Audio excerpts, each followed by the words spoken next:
మానస సరోవర్ యాత్ర ప్లాన్ చేస్తున్నారా? నమ్మకంగా సేఫ్ గా మీ కలల మానస సరోవర్ యాత్రని ట్రావెల్ టర్న్స్ తో నిజం చేసుకోండి. మరిన్ని వివరాలకు ఈ నెంబర్కు కాల్ చేయండి. Welcome to our channel. ఈ రోజు మనతో పాటు రమ్మగారు ఉన్నారు. నమస్తే రమ్మగారు. నమస్తే. రమ్మగారు, వస్తువు వినియోగం సాధారణంగా మనం ఏమనుకుంటాము, ఏదైనా బాగోలేదు, పనికి రాదు అనుకుంటే దాన్ని తీసేసేయండి, అంటే ఇంట్లో డంప్ని ఎక్కువ ఉంచుకోవద్దు, ఎప్పటికప్పుడు క్లీన్గా ఉంచుకోవాలి అని ఫీల్ అవుతూ ఉంటాం కదా. కానీ అన్ని వస్తువులు అంటే ఇప్పుడు పడకపోవచ్చు, కొన్ని రోజుల తర్వాత ఆ వస్తువుతో మనకి ఏదైనా ఒక ఉపయోగం రావచ్చు. అలా పడేసుకుంటూ పోలేం కదా అనేది ఒక క్వశ్చన్. అన్ని వస్తువులు అసలు పడేయొచ్చా? కొన్ని పడేయకూడదు, మనకు ఉపయోగం ఉన్నా లేకపోయినా ఇంట్లో ఉంచుకోవాలంటే సెంటిమెంటల్గా ఆలోచించే తత్వం కూడా ఒకటి ఉంటుంది.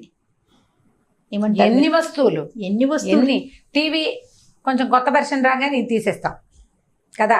ఫోన్లు 2 ఏళ్ళు అయ్యేసరికి అవి స్లో అయిపోతాయి, పారేస్తాం. ల్యాప్టాప్లు 3 ఏళ్ళు అయ్యేసరికి స్లో అయిపోతుంది, పారేస్తాం. పారేసి ఇవన్నీ ఎక్కడికి వెళ్తాయి? పారేసాక వీటిని పారేయాలి. ఇక మనం బట్టలు, ప్లాస్టిక్ వస్తువులు, గాజు సామాన్లు, ఇంట్లో వాడుకునే వస్తువులు, కర్టెన్లు, దుప్పట్లు, చెప్పులు, బూట్లు అన్నీ పారేసేవే. పాడవవు కానీ పాతవైతాయి, పడేయాల్సి వస్తుందంటే నీకు నచ్చదు అది వాడడం. అది ఎవరు వాడుకుంటారో వాళ్ళకి ఇవ్వడం, అది ఈజీ మెథడ్ కదా. వస్తు వినియోగం ఇదివరకటికి ఇప్పటికీ ఎక్కడ తేడా వచ్చిందంటే, ఇదివరకు ఇంత బజార్ లేదు, ఇంత కొనుక్కునే అవకాశాలు లేవు, జనం దగ్గర ఇంత డబ్బు లేదు, స్పెండ్ చేయడానికి కాకపోతే ఇంకెందుకు అనే ఆలోచన ధోరణి ఇది వరకు లేదు. వెనక్కి పెట్టి బంగారము, తర్వాత ఏమో ఇళ్ళు, వాకిళ్ళు, పొలాలు కొనుక్కునేవాళ్ళు. ఇప్పుడు మన దగ్గర ఉన్న డబ్బులకి బంగారం రాదు, ఇళ్ళు వాకిళ్ళు రావు. బట్టలు వస్తాయి, చిన్నవి పన్నవి ఎలక్ట్రానిక్ గుడ్స్ వస్తాయి, తాత్కాలిక అవసరాలకి పనులకి యూజ్ అవుతాయి. అందుకని మనం అవి కొనుక్కుంటూ ఉంటాం. ఒక ఇంట్లో 2 AC 3 AC ఇస్త్రీ బాక్సులు, 2 వాషింగ్ మెషిన్లు, 3 AC టీవీలు, పిల్లలుంటే అవి 3 ఏళ్ల పిల్లాడికి ఒక సైకిలు, 6 ఏళ్ల పిల్లాడికి ఒక సైకిలు, 10 ఏళ్ల పిల్లాడికి ఒక సైకిలు, నాన్నకి ఇంకో సైకిలు, అమ్మకి ఇంట్లో తొక్కుకోవడానికి కూడా ఒక సైకిలు, అలా కనపడుతూ ఉంటాయి. ఇదంతా రద్దే కదా. చివరికి అదే పోతుంది. ఎందుకు ఒక ఏడాది పోతే పిల్లాడు పెద్దవాడు అయిపోతాడు అని అనిపించదు. అందువాడు చిన్నపిల్లాడు సైకిల్ తొక్కుతున్నాడు, మనకు మాత్రం వద్దా అనిపిస్తుంది. ఎక్కడైనా కనపడితే పిల్లాడు పరిగెత్తుకుంటూ వెళ్ళి సైకిల్ మీద ఎక్కుతాడు, దాన్ని సరదా కోసం తెస్తాం. కొన్నాళ్ళకి పాత పడుతుంది, ఎవరికి ఇవ్వలేము, పారేయలేము, ఇంట్లో పక్కన పెడుతూ ఉంటాం.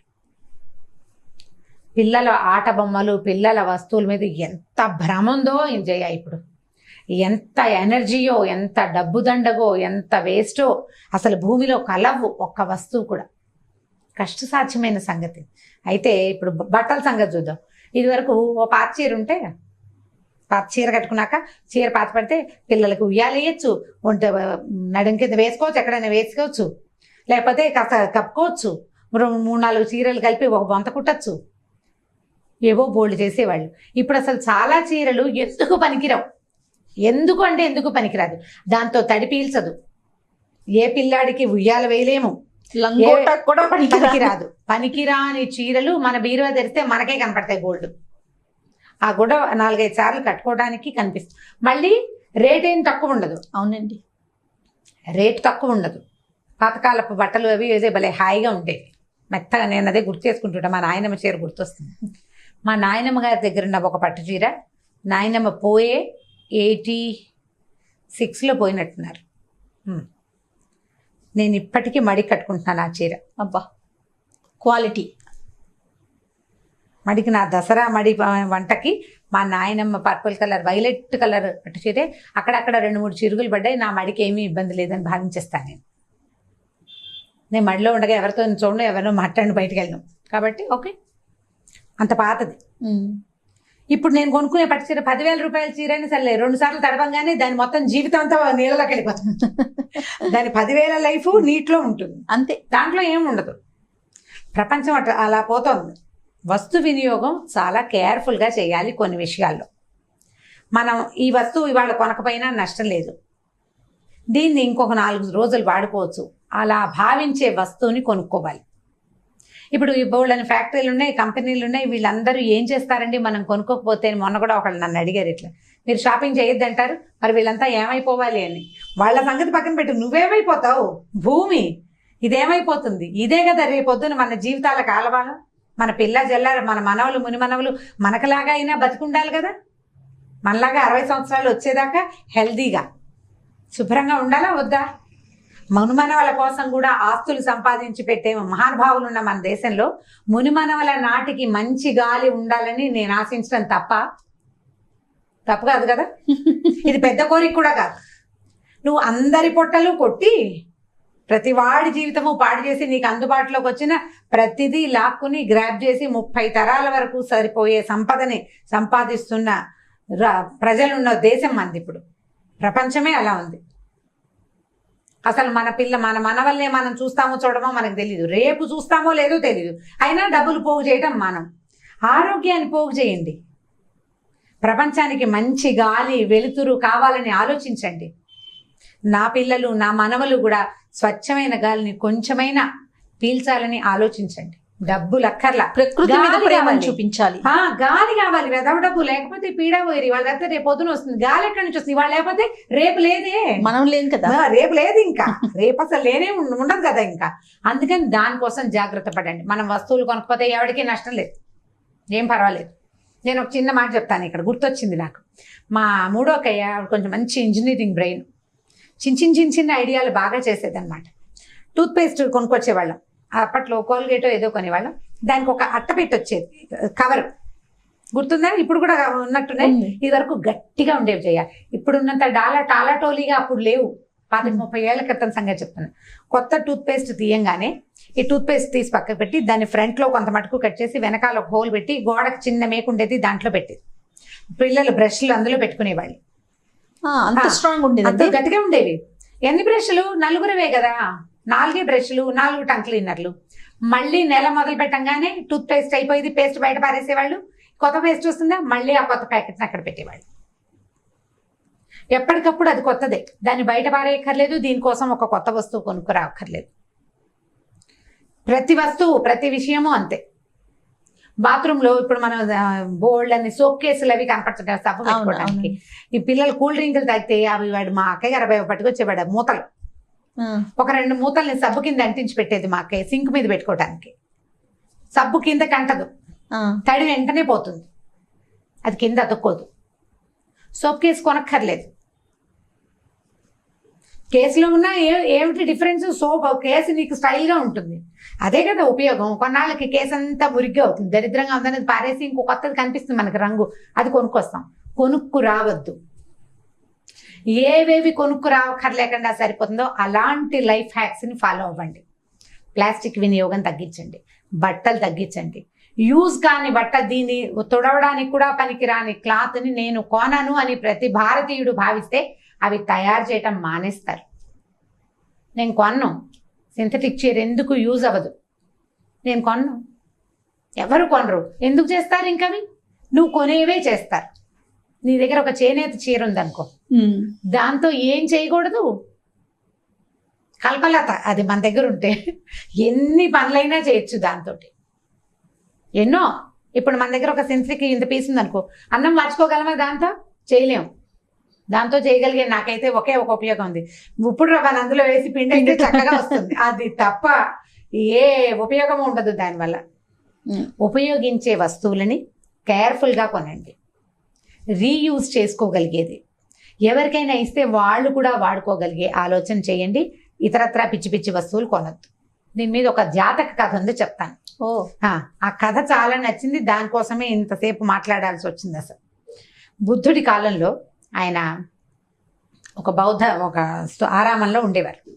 అయితే ఈ ఆరామంలో ఉండే భిక్షుకులందరికీ వస్త్రాలు ఉండేవి కదా, ఇట్లా పైన కట్టుకుంటారు కదా వాళ్ళు, ఆరెంజ్ కలర్ది చీవరం అంటారు దాని పేరు. ఒక భిక్షువుకి 3 చీవరాలు ఉండాలట. 3ని మించి వాళ్ళు క్యారీ చేయకూడదు, ఉంచుకోకూడదు, వస్తువులు దాచుకోకూడదు కదా, సన్యాసం పుచ్చుకున్నారు కదా వాళ్ళు. అయితే ఒక బౌద్ధ భిక్షు ఒకరోజు బుద్ధ దగ్గరికి వచ్చాడు. ముని, నా చీవరం చిరిగిపోయింది, నాకు కొత్త చీవరం కావాలి అని అడిగట.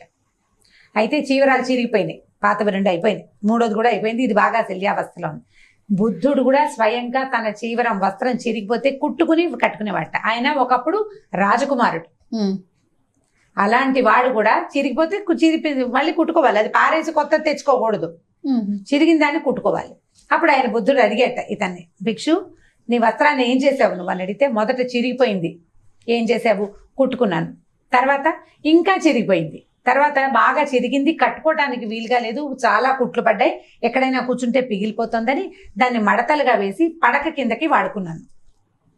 రెండవ ఉపయోగం, మొదట కట్టుకున్నాడు, కుట్టాడు కొన్నిసార్లు, అది ఇంకా కుట్టుకి లొంగటం లేదు, లొంగకపోయాక ఏముంది, దగ్గరగా మడత పెడితే మెత్తగా ఉంటుంది, కూర్చునేటప్పుడు వేసుకోవడానికి కూర్చోడానికి వేసుకున్నాను, తల కింద వేసుకున్నాను, పడుకోవడానికి వాడుకున్నాను. సరే, దాని తర్వాత ఏం చేసావు ఆ వస్త్రాన్ని?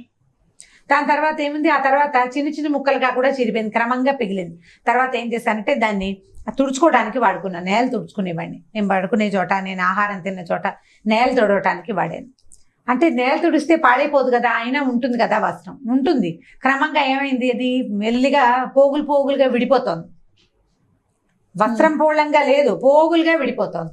మరి ఆ పోగులతో ఏం చేసావు, పోగుల్ని సెపరేట్ చేసి నలిపి దీపం పెట్టుకోవడానికి వాడుకున్నాను.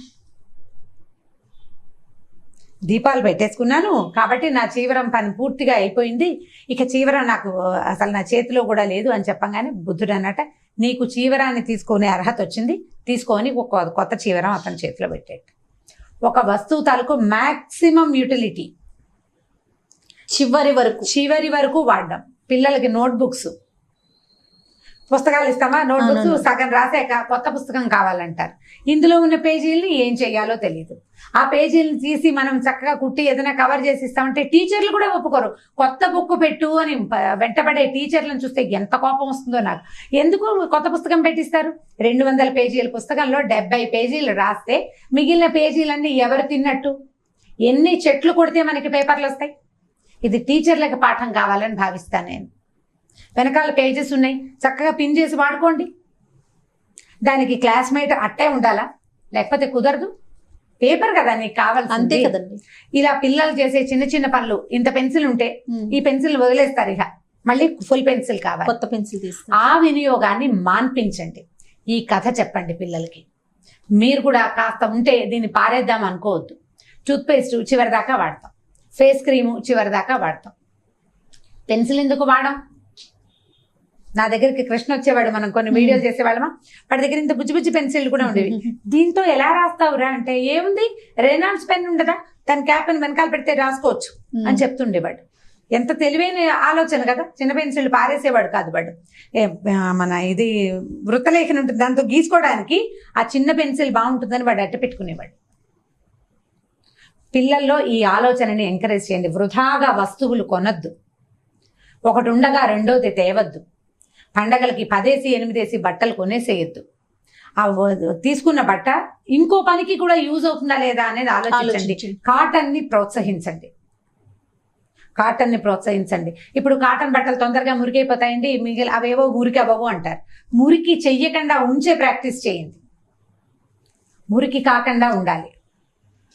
చేనేతని ప్రోత్సహించండి. ఆ బట్ట ఇంకొక దానికి యూజ్ అవుతుంది, దానికి లైఫ్ ఇస్తుంది, ఇంకొక వ్యక్తికి కూడా లైఫ్ ఇస్తుందని భావించండి. ఇప్పుడు బౌద్ధ భిక్షు దగ్గర నుంచి మనం మిగిలినవేమీ నేర్చుకోక్కర్లే, వస్తు వినియోగాన్ని నేర్చుకోవాలి.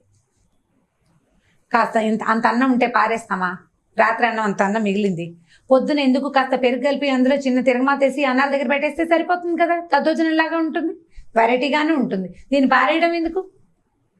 ఇంత పప్పు మిగిలింది, ఒక గోధుమ పిండిలో పెట్టేసేయండి, చిన్న పరోటాలాగా వత్తేయండి. తెలియని కూడా తెలియదు, అది రాత్రి పప్పు అని నువ్వు చెప్తే తప్ప. పారేయద్దు. పారేయాల్సిన వస్తువుల్ని కొనకండి. ముందు పొదుపుగా చేసుకోవటం నేర్చుకోవటం. ఇప్పుడు ఇందులో పొదుపు లేదు. ఇది పొదుపు కంటే ప్రధానమైనది జాగ్రత్త. ఇది మన ఫ్యూచర్ ని బాగా జాగ్రత్త. ఇప్పుడు పొదుపుకి ఏముంది? నువ్వు డబ్బులు పెట్టద్దు అంటలేదు, ఖరీదైన వస్తువు కొనుక్కోండి. ఎక్కువ కాలం మన్నిక ఉండే వస్తువు చూసి కొనుక్కోండి. 2 ఏళ్లలోనే మార్చేసేది కాకుండా ఒక 5 6 10 సంవత్సరాలు ఉండేలాగా మంచిదే. డైనింగ్ టేబుల్స్ మార్చేస్తారు, దీపావళికి సోఫాలు మార్చేస్తారు. ఎన్ని మార్చేస్తావు? ఈ రద్దంతా ఎక్కడికి వెళ్తుంది? ఓ 10 ఏళ్ళైనా సోఫాకి లైఫ్ ఇవ్వద్దు, 10 సంవత్సరాలైనా ఈ రద్దంతా ఎక్కడికి వెళ్ళాలి? ఇదంతా మన నెత్తి మీద బరువు అని తెలుసుకోండి. మన భూమిని పాడు చేస్తుంది, మన పిల్లల మనవల భవిష్యత్తుని సర్వనాశనం చేసేస్తుంది. వాళ్ళకి మంచి గాలి నీళ్లు కూడా ఇవ్వవు. నువ్వు డబ్బులు వజ్రాలు ఇచ్చినా ఇవ్వకపోయినా ఎవడికక్కర్లేదు. నా బంగారం అంతా మా మనవరాలకి అని చెప్తుంటారులే మా ఆంటీ ఒక ఆవిడ. నువ్వు బంగారం అయితే పీడ పోయేది, ముందు గాలి నీళ్లు కావాలి కదా, వాటిని చెడగొట్టకుండా ఉండడానికి ట్రై చేయండి. ఇప్పుడు మనకు వచ్చిన ప్రస్తుత పరిస్థితుల్లో జాగ్రత్తగా ఉండటం మనకు అలవాటైంది, దీన్ని కంటిన్యూ చేయండి.